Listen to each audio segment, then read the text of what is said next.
दुर्योधन द्वारा युद्ध का केंद्र अर्जुन को न मानने के संदर्भ में ओशो कहते हैं, जब हम जिंदगी में चलते हैं तो एक अज्ञात परमात्मा की तरफ से भी बीच में कुछ होगा, इसका हमें कभी ख्याल नहीं होता।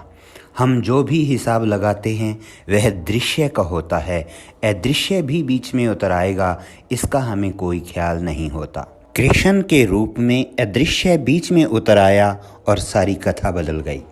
उनका मानना है कि जब अज्ञात उतरता है तब कोई भविष्यवाणी संभव नहीं। वे इमर्सन हेनरी थारो के बारे में बताते हैं कि वे अर्जुन को कृष्ण द्वारा युद्ध के लिए प्रेरित किए जाने पर हैरान हुए।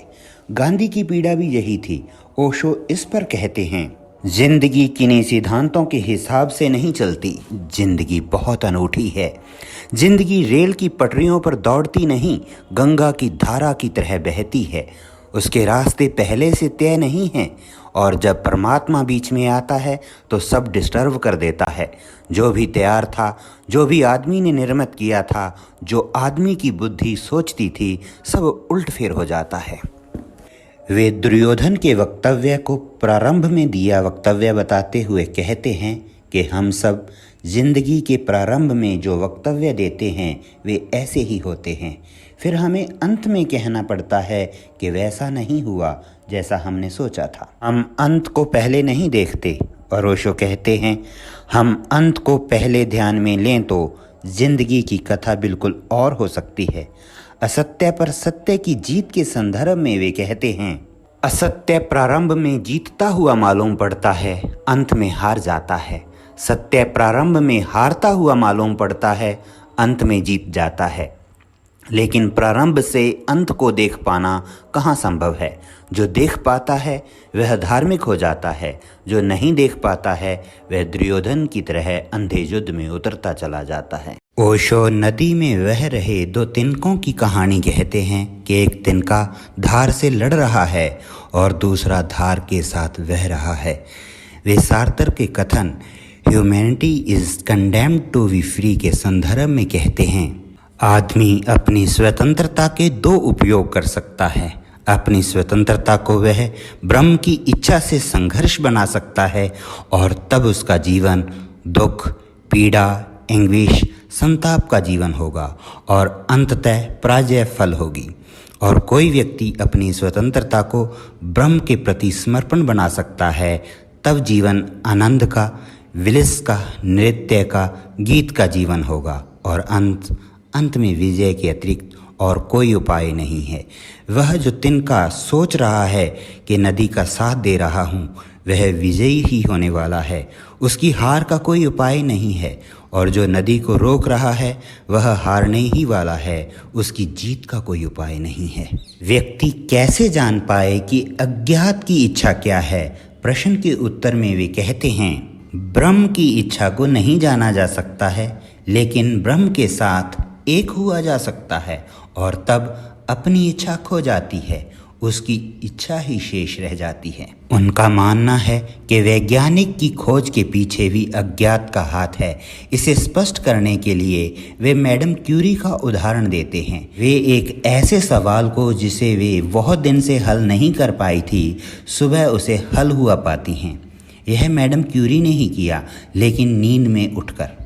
इसके बाद उन्होंने इसे अपनी विधि बना लिया। जिस सवाल को वे हल ना कर पाती उसे छोड़कर सो जाती। इसके पीछे के कारण को स्पष्ट करते हुए ओशो कहते हैं, दिन भर तो मैडम क्यूरी इंडिविजुअल थी, व्यक्ति थी। रात नींद में अहम खो जाता है, बूंद सागर से मिल जाती है और जो सवाल हमारा चेतन मन नहीं खोज पाया वह हमारा अचेतन गहरे में जो परमात्मा से जुड़ा है खोज पाता है। ओशो आर्किमिडीज का उदाहरण देते हैं, जो सम्राट के सवाल को जिसे वे बहुत दिन से हल नहीं कर पा रहे थे, टब में बैठे हल कर लेते हैं और राजा को बताने के लिए नंगे ही दौड़ पड़ते हैं। इस पर वे कहते हैं, यह जो आदमी सड़क पर पहुंच गया था नगन, यह आर्किमिडीज नहीं था। आर्किमिडीज सड़क पर नहीं पहुंच सकता था, यह व्यक्ति नहीं था। और यह जो हल हुआ था सवाल, यह व्यक्ति की चेतना में हल नहीं हुआ था, यह निर्व्यक्ति चेतना में हल हुआ था। वह बाथरूम में पड़ा था अपने टब में, रिलैक्स्ड, शिथिल, ध्यान घट गया, भीतर उतर गया, सवाल हल हो गया। जो सवाल स्वयं से हल ना हुआ था वह टब ने हल कर दिया। टब हल करेगा सवाल को। जो स्वयं से हल नहीं हुआ था वह पानी में लेटने से हल हो जाएगा। पानी में लेटने से कोई बुद्धि बढ़ जाती है? जो कपड़े पहने हल नहीं हुआ था वह नंगे होने से हल हो जाएगा? नहीं, कुछ और घटना घट गई है। यह व्यक्ति नहीं रहा कुछ देर के लिए, अव्यक्ति हो गया। यह कुछ देर के लिए ब्रह्म के स्रोत में खो गया। वे बताते हैं कि Einstein, max Planck, Eddington, Edison के अनुभव पढ़ने से भी यही बात सिद्ध होती है। वे वेदों को अपौरुषेय मानने का भी यही कारण मानते हैं। अपौरुषेय का इतना ही मतलब है कि जिस पुरुष पर यह घटना घटी उस वक्त वह मौजूद नहीं था, उस वक्त मैं मौजूद नहीं था। इसी कारण ओशो धर्म और विज्ञान को भिन्न नहीं मानते। उनका कहना है, दुनिया में कोई भी ढंग से, चाहे कोई संगीतज्ञ, चाहे कोई चित्रकार, चाहे कोई कवि, चाहे कोई वैज्ञानिक, चाहे कोई धार्मिक, चाहे कोई मिस्टिक, दुनिया में जिन्होंने भी सत्य की कोई किरण पाई है उन्होंने तभी पाई है जब वे स्वयं नहीं थे। धर्म इसे पहले से जानता है लेकिन विज्ञान ने इसे अब जानना शुरू किया है। जो कहते हैं विज्ञान की उम्र नई है, अभी 200-300 साल, लेकिन 200-300 साल में वैज्ञानिक विनम्र हुआ है। आज से 50 साल पहले वैज्ञानिक कहता था जो खोजा वह हमने खोजा। आज नहीं कहता, आज वह कहता है हमारी सामर्थ्य के बाहर मालूम पड़ता है सब। आज का वैज्ञानिक उतनी ही मिस्टिसिज्म की भाषा में बोल रहा है, उतने ही रहस्य की भाषा में जितना संत बोले थे। ओशो कहते हैं कि विज्ञान को ऐसी भाषा बोलनी ही पड़ेगी। बोलनी पड़ेगी इसलिए कि जितना जितना सत्य का गहरा अनुभव होगा उतना उतना व्यक्ति का अनुभव क्षीण होता है, और जितना सत्य प्रकट होता है उतना ही अहंकार लीन होता है। और एक दिन पता चलता है कि जो भी जाना गया है वह प्रसाद है, वह ग्रेस है, वह उतरा है, उसमें मैं नहीं हूँ। और जो मैंने नहीं जाना उसकी जिम्मेवारी मेरी है, क्योंकि मैं इतना मजबूत था कि जान नहीं सकता था। मैं इतना गहन था कि सत्य नहीं उतर सकता था। सत्य उतरता है खाली चित्त में, शून्य चित्त में, और असत्य उतारना हो तो मैं की मौजूदगी जरूरी है। विज्ञान की खोज को बाधा नहीं पड़ेगी। जो खोज हुई है वह भी अज्ञात के संबंध से ही हुई है, समर्पण से हुई है, और जो खोज होगी आगे वह भी समर्पण से ही होगी। समर्पण के द्वार के अतिरिक्त सत्य कभी किसी और द्वार से ना आया है ना आ सकता है। फ्रायड की अचेतन मन के शैतान से जुड़े होने की बात के संदर्भ में ओशो कहते हैं, असल में भगवान और शैतान हमारे शब्द हैं। जब किसी चीज़ को हम पसंद नहीं करते तो हम कहते हैं शैतान से जुड़ा है, और किसी चीज़ को जब हम पसंद करते हैं तो हम कहते हैं भगवान से जुड़ा है। लेकिन मैं इतना ही कह रहा हूँ कि अज्ञात से जुड़ा है, और अज्ञात मेरे लिए भगवान है, और भगवान में मेरे लिए शैतान समाविष्ट है, उससे अलग नहीं है। फ्रायड की सोच के पीछे ओशो यहूदी चिंतन को देखते हैं जो शैतान और भगवान की अवधारणा को मानता है, लेकिन ओशो का मानना है कि शैतान होता ही नहीं। वे कहते हैं भगवान के अतिरिक्त कुछ है ही नहीं।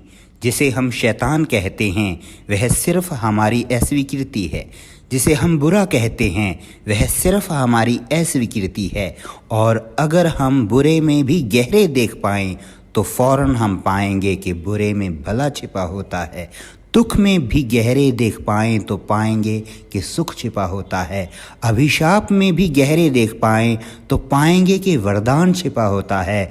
असल में बुरा और भला एक ही सिक्के के दो पहलू हैं। शैतान के खिलाफ जो भगवान है उसे मैं अज्ञात नहीं कह रहा, मैं अज्ञात उसे कह रहा हूँ जो हम सबके जीवन की भूमि है, जो अस्तित्व का आधार है। उस अस्तित्व के आधार से ही रावण भी निकलता है, उस अस्तित्व के आधार से ही राम भी निकलते हैं, उस अस्तित्व से अंधकार भी निकलता है, उस अस्तित्व से प्रकाश भी निकलता है। हमें अंधकार में डर लगता है तो मन होता है अंधकार शैतान पैदा करता है।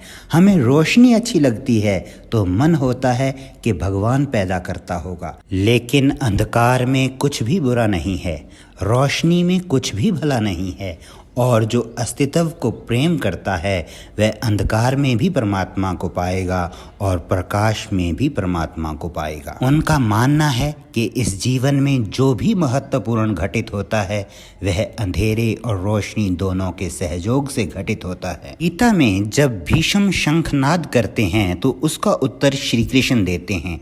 यह उत्तर क्या प्रतिक्रिया है, रिएक्शन है? इस सवाल के जवाब में वे कहते हैं नहीं, सिर्फ रिस्पॉन्स है, प्रतिसंवेदन है, और शंखनाद से केवल प्रत्युत्तर है, युद्ध का नहीं, लड़ने का नहीं। शंखनाद से सिर्फ स्वीकृति है चुनौती की। वह चुनौती जो भी लाए, वह चुनौती जो भी दिखाए, वह चुनौती जहां भी ले जाए, उसकी स्वीकृति है। ओशो जीवन को प्रतिपल चुनौती कहते हुए बर्नार्ड शॉ के कथन लोग मरते तो हैं बहुत पहले, दफनाए बहुत बाद में जाते हैं का उदाहरण देते हुए कहते हैं, जिस क्षण से व्यक्ति जीवन की चुनौती का स्वीकार बंद करता है उसी क्षण से मर जाता है। जीवन है प्रतिपल चुनौती की स्वीकृति, लेकिन चुनौती की स्वीकृति भी दो तरह की हो सकती है। चुनौती की स्वीकृति भी क्रोधजन्य हो सकती है और तब प्रतिक्रिया हो जाती है, रिएक्शन हो जाती है, और चुनौती की स्वीकृति भी प्रसन्नता, उत्फुल्लता से मुदितापूर्ण हो सकती है और तब प्रतिसंवेदन हो जाती है। ओशो कहते हैं कि शंखनाद कौरवों की तरफ से होना यह दिखाता है कि युद्ध का उत्तरदायित्व कौरवों का है, पांडव सिर्फ उत्तर देते हैं। शंखनाद कृष्ण ने किया है और कृष्ण युद्ध लड़ नहीं रहे। कृष्ण द्वारा शंखनाद का उत्तर देना प्रतीकात्मक है। यह इस बात का प्रतीक है कि पांडव इस युद्ध को केवल परमात्मा की तरफ से डाले गए दायित्व से ज्यादा मानने को तैयार नहीं हैं। परमात्मा की तरफ से आई हुई पुकार के लिए वे तैयार हैं। वे केवल परमात्मा के साधन भर होकर लड़ने के लिए तैयार हैं। इसलिए यह जो प्रत्युत्तर है युद्ध की स्वीकृति का, वह कृष्ण से दिलवाया गया है। महाभारत के युद्ध की शुरुआत में अर्जुन श्री कृष्ण को रथ दोनों सेनाओं के बीच में ले जाने को कहते हैं। ओशो इस संदर्भ में दो बातें देखते हैं। पहली बात, युद्ध अर्जुन के लिए ऊपर से आया हुआ दायित्व है, भीतर से आई हुई पुकार नहीं है। ऊपर से आई हुई मजबूरी है, भीतर से आई हुई वृत्ति नहीं है। युद्ध एक विविधता है, मजबूरी है, लड़ना पड़ेगा। इसलिए किससे लड़ना है इसे वह पूछ रहा है, उनको मैं देख लूं। कौन कौन लड़ने को आतुर होकर आ गए हैं, कौन कौन युद्ध के लिए तत्पर हैं, उन्हें मैं देख लूं। जो आदमी स्वयं युद्ध के लिए तत्पर है उसे इसकी फिक्र नहीं होती कि दूसरा युद्ध के लिए तत्पर है या नहीं। जो आदमी स्वयं युद्ध के लिए तत्पर है वह अंधा होता है। वह दुश्मन को देखता नहीं, वह दुश्मन को प्रोजेक्ट करता है। वह दुश्मन को देखना नहीं चाहता। उसे तो जो दिखाई पड़ता है वह दुश्मन होता है। उसे दुश्मन को देखने की जरूरत नहीं, वह दुश्मन निर्मित करता है, वह दुश्मनी आरोपित करता है। जब युद्ध भीतर होता है तो बाहर दुश्मन पैदा हो जाता है। जब भीतर युद्ध नहीं होता तब जांच पड़ताल करनी पड़ती है कि कौन लड़ने को आतुर है, कौन लड़ने को उत्सुक है। इसी संदर्भ में ओशो दूसरी बात कहते हैं, जिससे भी लड़ना हो उसे ठीक से पहचान लेना युद्ध का पहला नियम है। समस्त युद्धों का, कैसे भी युद्ध हों जीवन के, भीतरी या बाहरी, शत्रु की पहचान युद्ध का पहला नियम है। और युद्ध में केवल वे ही जीत सकते हैं जो शत्रु को ठीक से पहचानते हैं। ओशो युद्ध के क्षणों में भी शांत रहने की बात करते हैं, युद्ध में भी साक्षी भाव की बात करते हैं, क्योंकि जब आप क्रोध में होते हैं तब ऑब्जर्वेशन कम से कम रह जाता है। जब आप क्रोध में होते हैं तब निरीक्षण की क्षमता बिल्कुल खो जाती है, और जब क्रोध में होते हैं तब सर्वाधिक निरीक्षण की जरूरत है। लेकिन बड़े मजे की बात है, अगर निरीक्षण हो तो क्रोध नहीं होता, और अगर क्रोध हो तो निरीक्षण नहीं होता। ये दोनों एक साथ नहीं हो सकते। अगर एक व्यक्ति क्रोध में निरीक्षण को उत्सुक हो जाए तो क्रोध खो जाएगा। ओशो अर्जुन के बारे में कहते हैं, यह निरीक्षण बता रहा है कि यह आदमी विचार का आदमी है और विचार का आदमी दुविधा में पड़ेगा। उनका कहना है, विचार सब चीज़ों की व्यर्थता बतलाता है, जीवन की भी, प्रेम की भी, परिवार की भी, धन की भी, संसार की भी, युद्ध की भी। विचार सब चीज़ों की व्यर्थता बतलाता है, लेकिन अगर कोई विचार करता ही चला जाए तो अंत में विचार विचार की भी व्यर्थता बतला देता है और तब आदमी निर्विचार हो जाता है। फिर निर्विचार में सब ठीक वैसा ही हो जाता है संभव जैसा विचारहीन को संभव था, लेकिन क्वालिटी गुण बिल्कुल बदल जाता है। ओशो जीसस का उदाहरण देते हुए कहते हैं कि वे कहते थे स्वर्ग के अधिकारी वही लोग हैं जो बच्चे की भांति हैं। ओशो छोटे बच्चे और संत के अंतर को स्पष्ट करते हैं। वे अज्ञानी और परम ज्ञानी के अंतर को स्पष्ट करते हैं। वे कहते हैं अज्ञानी और परम ज्ञानी में बड़ी समानता है। अज्ञानी जैसा ही सरल हो जाता है परम ज्ञानी, लेकिन अज्ञानी की सरलता के भीतर जटिलता पूरी छिपी रहती है, कभी भी प्रकट होती रहती है। परम ज्ञानी की सब जटिलता खो गई होती है। ओशो अर्जुन के विषाद के बारे में बताते हुए कहते हैं जितना ही हिंसक चित्त हो उतना ही ममत्व से भरा हुआ चित्त भी होता है। हिंसा और ममत्व साथ ही साथ जीते हैं। अहिंसक चित्त ममत्व के भी बाहर हो जाता है। ओशो हिंसा का संबंध मेरे का भाव से बताते हैं। इसीलिए जैसे ही हम मित्र बनाते हैं वैसे ही शत्रु भी निर्मित कर लेते हैं। वे कहते हैं समस्त हिंसा अपने और पराये के बीच खींची गई सीमा से पैदा होती है। ओशो कहते हैं कि जब तक आप यह नहीं समझोगे कि ममत्व हिंसा ही है तब तक गीता को समझना कठिन है। अर्जुन अहिंसा का हिमायती नहीं, लेकिन ममत्व आड़े आ रहा है। शत्रु पराये होते तो युद्ध से कोई समस्या नहीं थी। ओशो स्पष्ट करते हैं अहिंसा केवल उसके ही चित्त में पैदा होती है जिसका अपना पराया मिट गया हो। अर्जुन उदास है। इस पर ओशो कहते हैं अक्सर हम अपने चित्त की गहराइयों को केवल संकट के क्षणों में ही देख पाते हैं। साधारण क्षणों में हम चित्त की गहराइयों को नहीं देख पाते। साधारण क्षणों में हम साधारण जीते हैं। असाधारण क्षणों में जो हमारे गहरे से गहरे में छिपा है वह प्रकट होना शुरू हो जाता है। ओशो का मानना है कि अर्जुन अगर युद्ध को व्यर्थ कहता तो गीता ना कही जाती, लेकिन अर्जुन अपने ही लोगों को मारने से बच रहा है। इसे और स्पष्ट करते हुए वे कहते हैं मृत्यु होती है पड़ोस में, छूती नहीं मन को। कहते हैं बेचारा मर गया।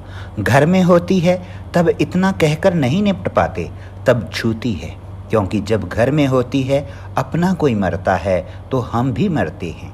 हमारा भी एक हिस्सा मरता है। हमारा भी इन्वेस्टमेंट था उस आदमी में, हम भी उसमें कुछ लगाए थे। उसकी ज़िंदगी से हमें भी कुछ मिलता था। हमारे मन के भी किसी कोने को उस आदमी ने भरा था। पत्नी मरती है तो पत्नी ही नहीं मरती, पति भी मरता है। सच तो यह है कि पत्नी के साथ ही पति पैदा हुआ था, उसके पहले पति नहीं था। पत्नी मरती है तो पति भी मरता है। बेटा मरता है तो माँ भी मरती है, क्योंकि माँ बेटे के पहले माँ नहीं थी। माँ बेटे के जन्म के साथ ही हुई है। जब बेटा जन्मता है तो एक तरफ बेटा जन्मता है, दूसरी तरफ माँ भी जन्मती है। और जब बेटा मरता है तो एक तरफ बेटा मरता है, दूसरी तरफ माँ भी मरती है। जिसे हमने अपना कहा है उससे हम जुड़े हैं, हम भी मरते हैं। वे आगे कहते हैं हमारा मैं हमारे अपनों के जोड़ का नाम है। जिसे हम मैं कहते हैं वह मेरों के जोड़ का नाम है। अगर मेरे सब विदा हो जाएं तो मैं खो जाऊंगा, मैं बच नहीं सकता। यह मेरा मैं कुछ मेरे पिता से, कुछ मेरी माँ से, कुछ मेरे बेटे से, कुछ मेरे मित्र से, इन सब से जुड़ा है। आश्चर्य तो यह है कि जिन्हें हम अपने कहते हैं उनसे ही नहीं जुड़ा है, जिन्हें हम पराये कहते हैं उनसे भी जुड़ा है। परिधि के बाहर लेकिन उनसे भी जुड़ा है। तो जब मेरा शत्रु मरता है तब भी थोड़ा मैं मरता हूँ, क्योंकि मैं फिर वही नहीं हो सकूँगा जो मेरे शत्रु के होने पर मैं था।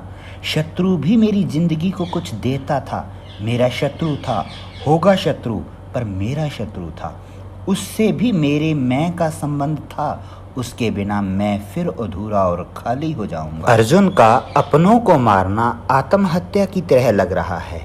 ऐसा ही सबके साथ होता है। हम अपने लिए जो कुछ इकट्ठा करते हैं वह अपने लिए कम, अपनों के लिए ज़्यादा होता है। जो मकान हम बनाते हैं वह अपने लिए कम अपनों के लिए ज़्यादा होता है। उन अपनों के लिए भी जो साथ रहेंगे और उन अपनों के लिए भी जो देखेंगे और प्रशंसा करेंगे और उन पराये अपनों के लिए भी जो जलेंगे और ईर्ष्या से भरेंगे। अगर इस पृथ्वी पर सबसे श्रेष्ठ भवन भी मेरे पास रह जाए और अपने न रह जाएं, मित्र भी नहीं शत्रु भी नहीं, तो अचानक मैं पाऊंगा वह भवन झोंपड़ी से भी बदतर हो गया है, क्योंकि वह भवन एक फसाड़ एक दिखावा था। उस भवन के माध्यम से अपनों को परायों को मैं प्रभावित कर रहा था। वह भवन तो सिर्फ प्रभावित करने की एक व्यवस्था थी। अब मैं किसे प्रभावित करूं? आप जो कपड़े पहनते हैं वह अपने शरीर को ढकने को कम, दूसरों की आंखों को झपने को ज़्यादा हैं। अकेले में सब बेईमानी हो जाता है। आप जो सिंहासनों पर चढ़ते हैं वह सिंहासनों पर बैठने के आनंद के लिए कम, क्योंकि कोई सिंहासन पर बैठकर कभी किसी आनंद को उपलब्ध नहीं हुआ है।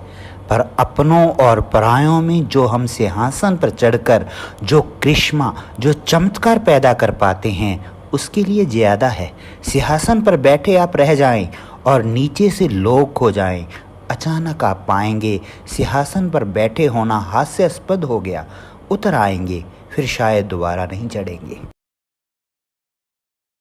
ओशो अर्जुन के विषाद का कारण ममत्व को मानते हुए कहते हैं कि यह विषाद हिंसक चित्त का है और इस विषाद के कारण ही कृष्ण को इतने धक्के देने पड़े। अर्जुन की जगह अगर महावीर जैसा व्यक्ति होता तो बात उसी वक्त खत्म हो गई होती।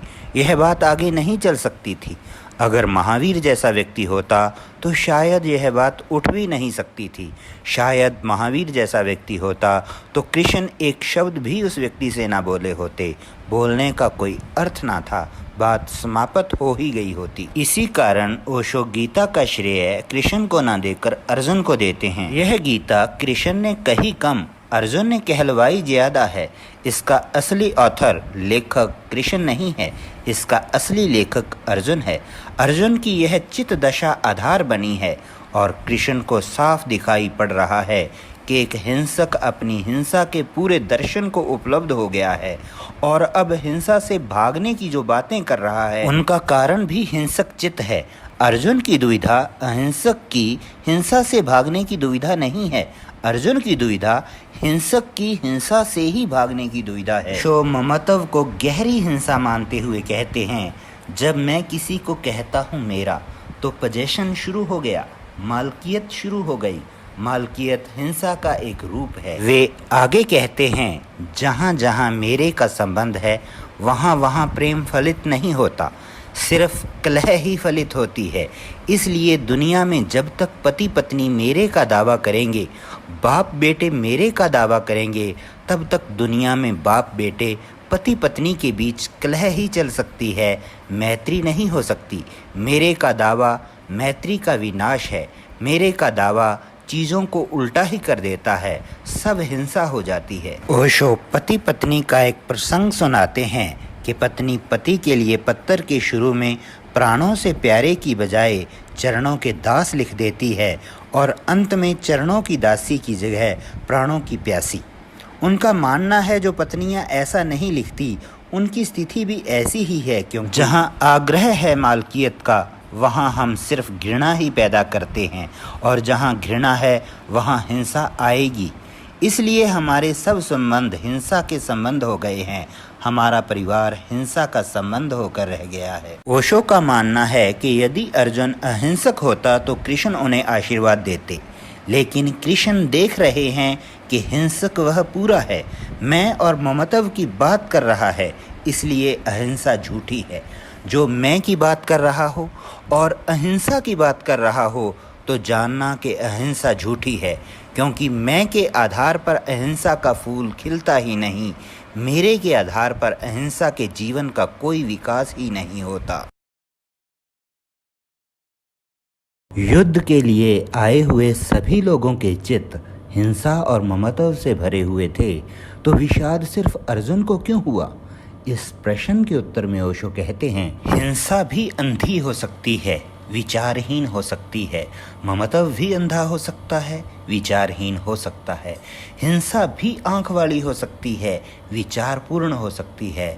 ममत्व भी आंख वाला हो सकता है और विचारपूर्ण हो सकता है। ओशो कहते हैं कि अर्जुन की कठिनाई यही है कि वह विचारहीन नहीं है। वे कहते हैं सबसे बड़े प्रश्न वे नहीं हैं जो हम जगत के संबंध में उठाते हैं। सबसे बड़े प्रश्न वे नहीं हैं जो हम पूछते हैं कि किसने जगत बनाया। सबसे बड़े प्रश्न वे नहीं हैं जो हम पूछते हैं कि ईश्वर है या नहीं। सबसे बड़े प्रश्न वे हैं जो हमारे मन के ही कॉन्फ्लिक्ट, मन के ही द्वंद्व से जन्मते हैं। लेकिन अपने ही मन के द्वंद्व को देख पाने के लिए विचार चाहिए, चिंतन चाहिए, मनन चाहिए। ओशो के अनुसार दुर्योधन के लिए युद्ध एक रस है, अर्जुन के लिए युद्ध एक संकट और कष्ट हो गया। सौभाग्य भी यही है। यदि वह इस कष्ट को पार हो जाता है तो निर्विचार में पहुंच सकेगा। अगर वह इस कष्ट को पार हो जाता है तो परमात्मा में समर्पण को पहुंच सकेगा। अगर वह इस कष्ट को पार हो जाता है तो ममत्व के छोड़ने में पहुंच सकेगा। अगर इस कष्ट को पार नहीं हो पाता तो निश्चित ही यह युद्ध उसके लिए विकट संकट होगा, जिससे वह स्किज़ोफ्रेनिक हो जाएगा, जिसमें उसका व्यक्तित्व दो खंडों में टूट जाएगा। या तो भाग जाएगा या लड़ेगा बेमन से और हार जाएगा। जो लड़ाई बेमन से लड़ी जाए वह हारी ही जाने वाली है, क्योंकि बेमन से लड़ने का मतलब है आधा मन भाग रहा है, आधा मन लड़ रहा है। और जो आदमी अपने भीतर ही विपरीत दिशाओं में गति करता हो उसकी पराजय निश्चित है। दुर्योधन जीतेगा, फिर पूरे मन से लड़ रहा है। कुएं में भी गिर रहा है तो पूरे मन से गिर रहा है, अंधकार में भी जा रहा है तो पूरे मन से जा रहा है। असल में अंधकार में दो ही व्यक्ति पूरे मन से जा सकते हैं। एक तो वह जो अंधा है, क्योंकि उसे अंधकार और प्रकाश से कोई अंतर नहीं पड़ता। एक वह जिसके पास आत्मिक प्रकाश है, क्योंकि तब अंधकार को उसका होना ही अंधकार को मिटा देता है। अर्जुन को या तो दुर्योधन बनना है या फिर कृष्ण। ओशो कहते हैं अर्जुन एक तनाव है। नीत्शे ने कहीं कहा है कि आदमी एक सेतु है, ए ब्रिज, दो अलग अलग पारों को जोड़ता हुआ। आदमी एक तनाव है, या तो पशु हो जाए तो सुख को पाले, या परमात्मा हो जाए तो आनंद को पाले। लेकिन जब तक आदमी है तब तक सुख भी नहीं पा सकता, तब तक आनंद भी नहीं पा सकता। तब तक सुख और आनंद के बीच सिर्फ खिंच सकता है, एंग्जाइटी और तनाव भर हो सकता है। लोगों के शराब के प्रति इतने आकर्षित होने के बारे में ओशो कहते हैं दुनिया में शराब का इतना आकर्षण किसी और कारण से नहीं है। शराब हमें वापस पशु में पहुंचा देने की सुविधा बन जाती है। नशा करके हम वहीं हो जाते हैं जहां सभी पशु हैं।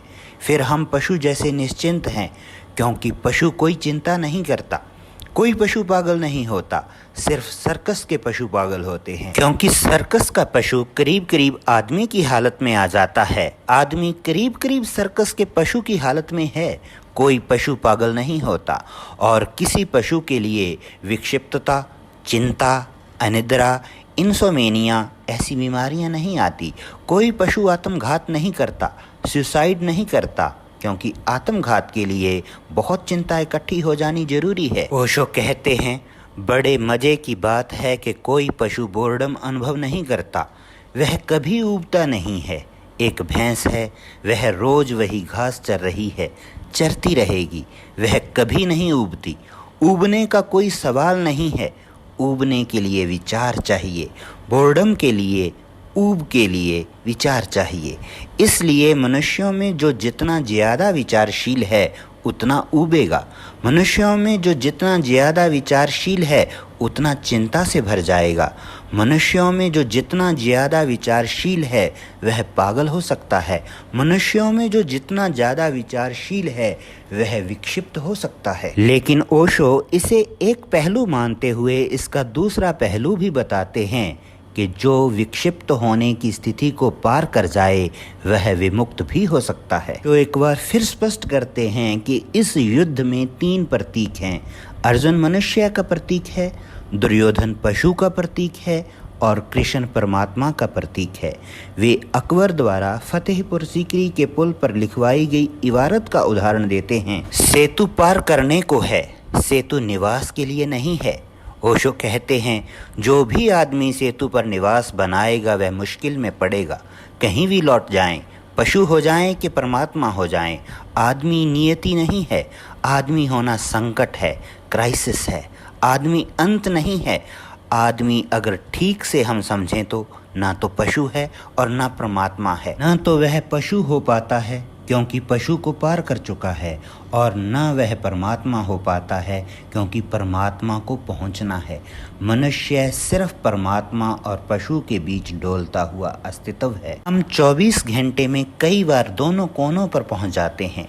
क्रोध में वही आदमी पशु के निकट आ जाता है, शांति में वही परमात्मा के निकट पहुंच जाता है। हम दिन में 24 घंटे में बहुत बार नरक और स्वर्ग की यात्रा कर लेते हैं। बहुत बार क्षण में स्वर्ग में होते हैं, क्षण में नरक में उतर आते हैं, नरक में पछताते हैं, फिर स्वर्ग की चेष्टा शुरू हो जाती है। स्वर्ग में पैर जमा नहीं पाते, फिर नरक में पहुंचना शुरू हो जाता है। ओशो मनुष्य की तुलना घड़ी के पेंडुलम से करते हुए कहते हैं, आदमी पूरे समय पशु और परमात्मा के बीच पेंडुलम की तरह घूम रहा है। अर्जुन आदमी का प्रतीक है और आज के आदमी का तो और भी ज्यादा है। ओशो के अनुसार बेहोशी में सुख है क्योंकि बेहोश होना पशु होना है। वे अर्जुन को मनुष्य की चेतना कहते हैं। ओशो के अनुसार गीता इसीलिए अद्भुत है कि वह मनुष्य की बहुत आंतरिक मनस्थिति का आधार है। ओशो कहते हैं, जो दुर्योधन की तरह निश्चिंत हैं वे सिंहासनों पर चढ़ बैठे हैं, धन कमा रहे हैं, और जो अर्जुन की तरह हैं वे बेचैन हैं। धार्मिक आदमी स्वभावतः संकटग्रस्त होता है। मंदिर में बैठा आदमी कारागृह में बैठे आदमी से ज़्यादा चिंतित दिखाई देता है। ओशो कहते हैं, मनुष्य के साथ ही उपद्रव शुरू होता है, मनुष्य के साथ ही संताप शुरू होता है, क्योंकि मनुष्य के साथ ही परमात्मा होने की संभावना, पोटेंशियलिटी के द्वार खुलते हैं। अर्जुन पशु होना नहीं चाहता, लेकिन स्थिति पशु होने की है, इसलिए वह प्रश्न उठा रहा है। ओशो बीज और अंकुर के अंतर का उदाहरण देते हुए स्पष्ट करते हैं, दुर्योधन बीज में बंद जैसा व्यक्ति है, निश्चिंत है। अर्जुन अंकुरित है, अंकुर चिंतित है, अंकुर बेचैन है। क्या होगा, फूल आएंगे कि नहीं?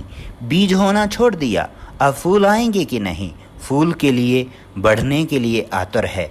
वही आतुरता उसे कृष्ण से निरंतर प्रश्न पूछवाए चली जाती है। इसलिए अर्जुन के मन में चिंता है, प्रश्न है, दुर्योधन के मन में नहीं।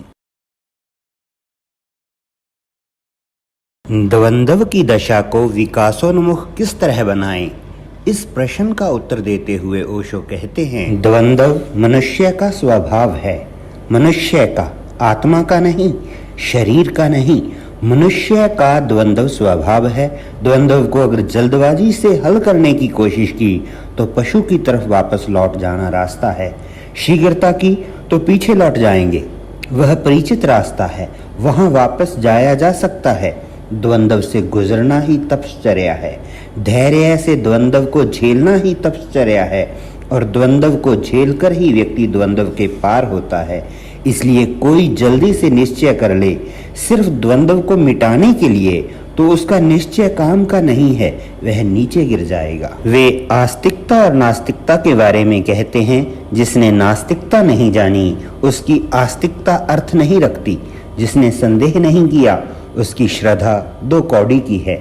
उनके अनुसार पशुओं को कोई डाउट नहीं होता। वे मनुष्य को जल्दी निश्चय न करने को कहते हैं, क्योंकि निश्चय करने पर आदमी किसी शास्त्र को, किसी गुरु को पकड़ेगा।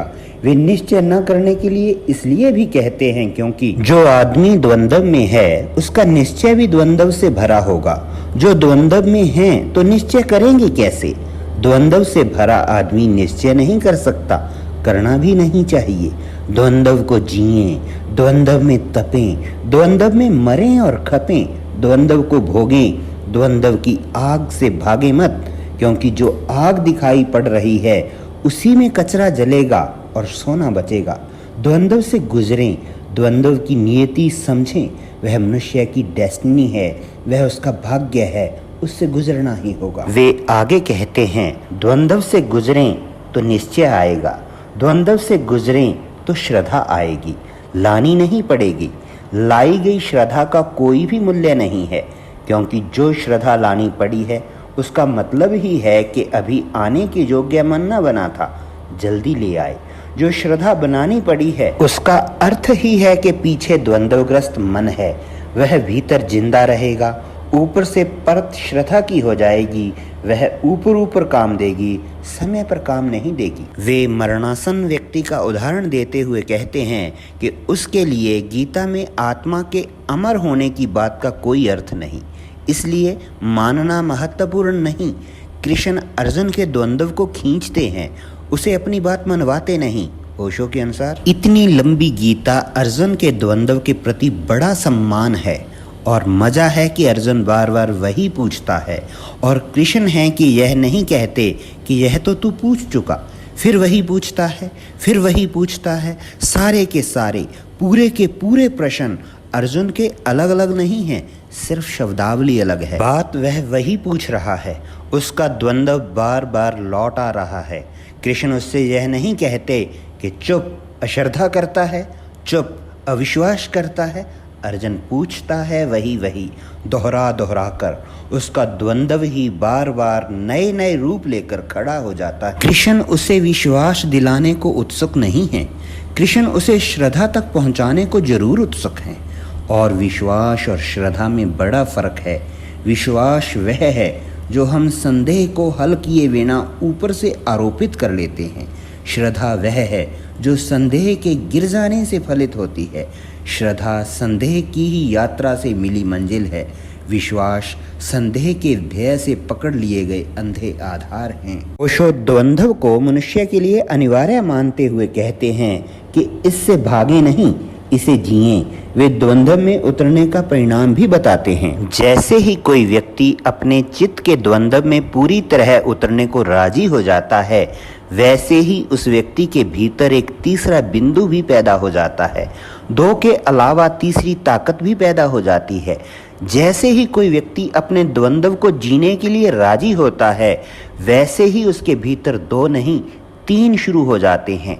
द थर्ड फोर्स, वह जो निर्णय करती है कि जिएंगे द्वंद्व को, वह द्वंद्व के बाहर है, वह द्वंद्व के भीतर नहीं है। वे सेंट थेरेसा का उदाहरण देते हैं, जो 3 पैसे से चर्च बनाने का फैसला करती है, क्योंकि उसके पास परमात्मा रूपी तीसरी ताकत है।